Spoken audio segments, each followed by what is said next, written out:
Chapitre 84, je vais négocier, 3. Guilain regarda Lowell avec un sourire narquois. Il ne savait pas si l'homme était audacieux ou manquait simplement de bon sens, mais il était définitivement intrigué. Contrairement aux imbéciles qui imploraient la sympathie ou s'accrochaient à la tradition, celui-ci présentait immédiatement son utilité. Cela seul le distinguait des autres. De plus, il semblait avoir une confiance considérable en ses capacités. Guilain gloussa, faisant un signe de tête vers Gillian. Gardez-le en attente pour l'instant. Enfermez-le. Comme Lowell avait été impliqué dans des tâches administratives et la gestion des troupes, il était probablement bien informé des préparatifs de guerre et de la situation en cours. Guilain prévoyait de l'interroger plus tard pour déterminer s'il avait vraiment de la valeur. Merci. Lowell, se sentant comme s'il avait été tiré de l'enfer, sanglota de manière incontrôlable tout en baissant la tête. Ce n'est peut-être que temporaire, mais pour l'instant, il lui a sauvé la vie. Alors que Gordon l'entraînait, il murmura avec admiration, à voix basse. Je n'ai jamais rencontré quelqu'un qui pense aussi vite que toi. Avec ce genre de rapidité de réflexion, quelques erreurs n'auront même pas d'importance. Tu devras m'apprendre un jour comment tu calcules si bien les choses. Gordon semblait sincèrement impressionné. Lowell ne put se résoudre à répondre et se contenta de se taire. S'il intervenait maintenant, il avait l'impression qu'il finirait vraiment au même niveau que l'idiot en face de lui. Après que Lowell ait été emmené, le tri des prisonniers continua encore un peu. Beaucoup moururent, et même ceux qui survécurent tremblaient de peur. Scaovan ne put arrêter Guilain. Il continua à faire les 100 pas, en marmonnant pour lui-même. Ce n'est pas bien, ce n'est pas bien. Mais il ne fit rien d'autre. La garnison de la forêt des bêtes restera ici pour maintenir l'ordre. Mon père enverra bientôt des renforts. Quant aux soldats restants de Digald, enfermez-les pour l'instant et surveillez-les de près. Oh oui, compris. Il ne restait plus beaucoup de soldats, donc ce n'était pas vraiment un problème. Scaovan répondit rapidement, jetant des coups d'œil furtifs à Guilain. Il semblait clair que Guilain avait l'intention de les amener tous ici depuis le début. Une fois le tri des prisonniers terminé, Guilain passa la journée à vérifier les biens et les fournitures restants au château de Digald avant de se reposer pour la nuit. Les mercenaires étaient épuisés, et Guilain lui-même n'était pas dans la meilleure forme, ils avaient donc besoin d'au moins une pause minimale. Le retour au château de Ferdium n'était pas aussi urgent que lorsqu'ils poursuivaient Tamoz, alors ils avançaient à un rythme plus lent. 2 jours plus tard, lorsqu'ils arrivèrent au château, l'atmosphère dans le domaine de Ferdium avait complètement changé depuis leur départ. Waouh! Dès que Guilain et les mercenaires apparurent, les habitants du domaine se précipitèrent pour les accueillir avec des acclamations. Bien que leur apparence fût encore minable et dépenaillée, leur visage était rempli de sourires joyeux. Le jeune seigneur est de retour. Vive Ferdium! Vive le jeune seigneur! Jeune seigneur? Regardez par ici s'il vous plaît. Les mercenaires sont aussi incroyables. Le jeune seigneur et les mercenaires nous ont protégés. Les mercenaires furent surpris par cette réaction inattendue. Pendant leur séjour à Ferdium, les habitants du domaine évitaient généralement les mercenaires ou chuchotaient dans leur dos. Les mercenaires s'étaient habitués à un tel traitement. Après tout, les mercenaires étaient rarement les bienvenus où qu'ils aillent. Cependant, voir les habitants du domaine applaudir avec une joie sincère fit naturellement gonfler le torse des mercenaires, arborant des expressions fières. Eh bien, ce n'est pas si mal, remarqua l'un d'eux. Nous faisions juste ce qu'on nous disait, ajouta un autre. La moitié du temps, on ne savait même pas ce qui se passait, on se battait et on courait partout comme des fous. Rara, dit un troisième en riant. Contrairement aux mercenaires déconcertés, Guilain agitait calmement la main, souriant même comme s'il était habitué à l'attention. Dans sa vie précédente, il avait reçu ce genre d'éloge plus de fois qu'il ne pouvait en compter, il n'y avait donc aucune raison d'être troublé. Seulement 3 jours s'étaient écoulés depuis la fin de la guerre, mais des rumeurs sur la façon dont le jeune seigneur avait mis fin au conflit s'étaient répandues dans tout le domaine. Les soldats survivants avaient répandu la nouvelle partout où ils allaient. Au début, les résidents du domaine n'y croyaient pas, mais comme les mêmes histoires résonnaient de plusieurs endroits, ils ne pouvaient s'empêcher de l'accepter. Comme les détails ne pouvaient pas être partagés avec le public, les rumeurs avaient été grandement exagérées. J'ai entendu dire que le jeune seigneur avait secrètement appris la magie pendant tout ce temps. C'est un mage du 100e cercle. 100 cercles? Espèce d'idiot. 100 cercles n'existe pas. Non, j'ai entendu dire qu'il avait conclu un accord avec un démon et vendu son âme. C'est pour ça qu'il agissait de manière si folle. On dit qu'il ressemble lui-même à un démon. Les rumeurs étaient ridicules, mais les gens étaient impatients d'élever Guilain, même en sachant que tout cela n'avait aucun sens. Après tout, grâce au jeune seigneur, ils avaient gagné la guerre et leur famille était revenue vivante. Comment te sens-tu, mon seigneur? Demanda Gillian avec un sourire. Guilain hocha la tête nonchalamment, feignant la modestie. Eh bien, pas mal. Il pourrait me féliciter un peu plus, en fait. Rara, on dirait que tu es redevenu toi-même maintenant que la guerre est finie. Ce n'était pas mal du tout. Un sentiment d'euphorie inconnu l'envahit lentement. C'était différent des défilés de victoire qu'il avait vécus dans sa vie passée. Est-ce parce que ça fait longtemps que je n'ai pas été accueilli comme ça? Ce n'est rien de spécial, mais c'est étrangement satisfaisant. Guilain réfléchit un instant à ce qui lui semblait différent, puis haussa les épaules et fit de nouveaux signes aux résidents du domaine. Guilain l'observa avec un nouveau sentiment d'émerveillement. Cela se passe vraiment comme il l'a dit. Quand ils arrivèrent au domaine, il n'y avait pas une once d'espoir à trouver. Le domaine était dans un tel état qu'il était difficile de savoir par où commencer pour l'améliorer. Je mettrai fin à la pauvreté de ce domaine.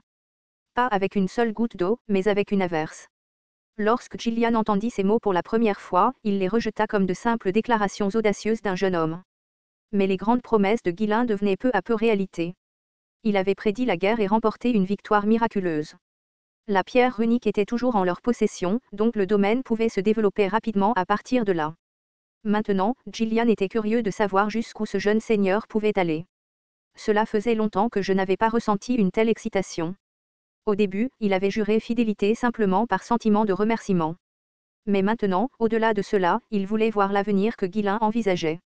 Astérisque astérisque astérisque. Après avoir traversé la foule accueillante et être arrivés devant le château, ils furent accueillis par un spectacle encore plus étonnant. Le jeune seigneur est de retour. Un chevalier cria bruyamment. Des soldats de tout le domaine étaient alignés de chaque côté du chevalier. Guilain, pris au dépourvu par cette situation inattendue, écarquilla les yeux de surprise. Levez vos armes. Alors que le chevalier, vêtu d'une armure, dégaina son épée et cria, les soldats des deux côtés saisirent leurs lances à deux mains, les abaissant vers l'avant comme pour les présenter. Plus d'un millier de soldats s'alignèrent de chaque côté, créant un chemin, ce qui était en soi un spectacle magnifique. Les soldats portaient encore les marques de la guerre, leurs apparences étaient négligées, mais leur esprit était sans égal dans sa bravoure. Wow, wow, wow. Les habitants du domaine, qui avaient suivi le groupe de Guilain, recommencèrent à applaudir à nouveau à cette vue. Guilain avança lentement. Derrière les soldats alignés, les chevaliers de la famille Ferdium attendaient. Ils n'étaient pas nombreux, mais ils étaient la force principale de Ferdium et sa classe la plus fière. C'étaient ceux qui avaient toujours ignoré Guilain, le traitant comme s'il n'existait pas, et pourtant aucun d'entre eux n'était absent. Gloire à l'héritier de Ferdium. Le chevalier à l'avant leva son épée devant sa poitrine et cria. Chuc. Chuc. Chuc. Les autres chevaliers suivirent, reproduisant l'action et répétant les mots. Gloire à l'héritier de Ferdium. C'était le plus grand honneur qu'un chevalier pouvait offrir à quelqu'un qu'il respectait. Après avoir appris que le jeune seigneur était revenu, tout le monde était sorti de son propre chef, sans qu'on lui en ait donné l'ordre, pour lui rendre hommage. Pendant un moment, le silence s'est prolongé, puis une acclamation retentissante a éclaté entre les rangées de soldats. Waouh! Gloire à Guilain Ferdium. La défense de Ferdium allait entrer dans les annales de la guerre. Ils avaient anéanti les forces écrasantes de l'ennemi, transformant une guerre que tout le monde pensait impossible à gagner en une victoire. C'était un exploit que personne ne pouvait sous-estimer, une contribution que tout le monde devait reconnaître. Maintenant, tout ce qui restait était de se délecter de la joie de cette victoire exaltante et de louer le héros qui l'avait apporté. Le jeune seigneur n'était plus le fauteur de troubles ou la honte du domaine. Les vilaines rumeurs du passé avaient maintenant disparu et perdu leur sens. Tout le monde offrit son respect sincère et uni. Les cris qui avaient commencé avec les chevaliers et les soldats se répandirent bientôt parmi les résidents du domaine. Wow, wow, wow. Incroyable. Vive Guilain Ferdium. Déesse. Que Dieu bénisse le jeune seigneur. L'épée qui protège Ferdium. Le vrai loup du Nord. Les visages des mercenaires devinrent encore plus rouges que lorsqu'ils avaient été accueillis pour la première fois par les habitants du domaine.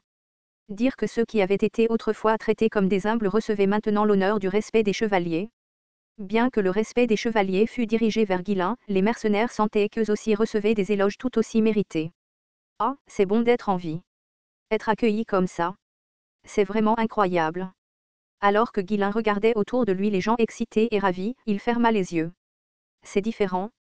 Dans sa vie passée, il avait reçu d'innombrables acclamations et éloges. Il avait même connu des cérémonies de victoire plus grandes et plus splendides que celle-ci. En tant que roi des mercenaires, il avait été traité avec les plus grands honneurs, peu importe où il allait ou qui il rencontrait. Mais la fin de tout cela avait toujours été remplie d'une solitude et d'un vide accablant. Il avait sauvé des gens du danger, les avait protégés et combattu pour eux. Mais à ces moments-là, il n'avait rien eu de lui. Il avait déjà perdu sa famille bien-aimée, ses amis et les gens de son domaine. Rien ne pouvait combler ce vide. Mais maintenant, les choses sont différentes. Les gens au visage sale et échevelé souriaient brillamment, agitant leurs mains. Ce n'était pas aussi grandiose que les célébrations de sa vie passée, et il y avait beaucoup moins de monde, et leur apparence n'était pas non plus très belle à regarder. Pourtant, cette humble gratitude toucha son cœur bien plus que les éloges somptueux qu'il avait reçus autrefois. Frère, jeune seigneur, Helena et Rachel, qui avaient couru devant au château du Seigneur, agitèrent leurs mains avec un sourire radieux. Les serviteurs qui les avaient suivis agitèrent également leurs mains, l'accueillant chaleureusement. Il n'y avait aucune peur sur leur visage lorsqu'ils regardèrent Guilain. Ils savaient maintenant que le jeune seigneur avait changé. Oh, jeune seigneur, tu es enfin revenu. Le baron O'Merne s'approcha, essuyant la sueur de son front.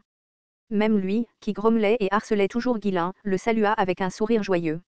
Sauver la pierre runique n'était pas seulement une question de chance. Les rumeurs sont sans fin. Quand je t'ai vu te battre, tu ressemblais à un monstre. J'ai toujours pensé que tu ne faisais que t'amuser, mais tu t'entraînais en secret, n'est-ce pas?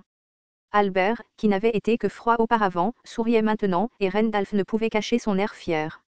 Et puis, de l'intérieur du château, la personne qui manquait le plus à Guilain et pour laquelle il se sentait le plus désolé s'avança lentement. Bienvenue à la maison. Tu es de retour sain et sauf. Zwalté salua son fils avec le plus beau des sourires. Guilain sentit soudain une boule se former dans sa gorge et il respira profondément. Aucun mot ne lui vint à l'esprit. À cet instant, il ressentit un sentiment d'accomplissement qu'il n'avait jamais éprouvé dans sa vie passée. Le souhait qu'il avait tant désiré, qu'il avait souhaité toute sa vie, s'était enfin réalisé. La raison pour laquelle je suis revenu. Les gens qu'il aimait l'accueillaient à bras ouverts. C'était la scène dont il avait toujours rêvé. Il était revenu pour les protéger. Et à partir de maintenant, il continuerait à le faire, pour eux tous. Maintenant, il pouvait enfin le dire les mots qu'il avait toujours voulu prononcer mais qu'il n'avait jamais eu personne à qui les dire. Les lèvres de Guilain formèrent un sourire éclatant, un sourire qu'il n'avait jamais porté dans sa vie passée. Je suis à la maison, père.